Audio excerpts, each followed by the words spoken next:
మోతీలాల్ దీక్షతోనైనా ప్రభుత్వం మేల్కొని నిరుద్యోగులు సహా ప్రజలకు ఇచ్చిన హామీలు అమలు చేయాలని మాజీ మంత్రి భారాస ఎమ్మెల్సీ సత్యవతి రాథోడ్ అన్నారు.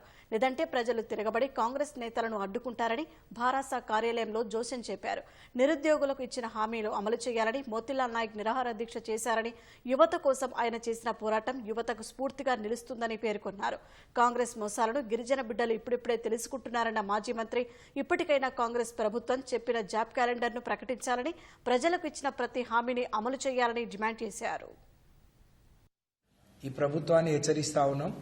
పోయిన ఎన్నికల్లో మరి అమాయకులైన మా గిరిజన సమాజానికి అనేక మాయమాటలు చెప్పిండ్రు, అనేక మోసపూరిత హామీలు ఇచ్చిండ్రు.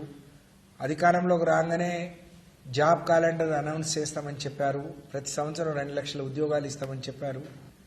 కాంగ్రెస్ పార్టీ నయవంచన చేయడంలో కానీ అన్ని వర్గాలను, అన్ని కులాలను, అన్ని వర్గాలను, అన్ని రకాల మనుషులను, యువకులను, విద్యార్థులను మోసం చేయడంలో కాంగ్రెస్ దిట్ట.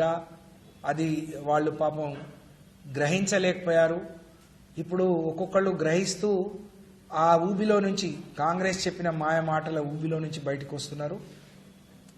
అందులో భాగంగానే మోతీలాల్ మరి ముందుగా కళ్ళు తెరిచి అందరి పక్షాన చాలా పోరాటం చేసిండు. ఆయనను మనస్ఫూర్తిగా అభినందిస్తూ భవిష్యత్తులో ఈ రాష్ట్రంలో కాంగ్రెస్ ప్రభుత్వం అధికారంలోకి రావడానికి వాళ్ళు గిరిజనులను మోసం చేసి నమ్మబలికి ఏదైతే హామీలు ఇచ్చిందో అవన్నీ పూర్తి చేయడానికి వాళ్ళ జాబ్ క్యాలెండర్ ప్రకటించాలి, అన్ని ఉద్యోగాలకు నోటిఫికేషన్ ఇవ్వాలి.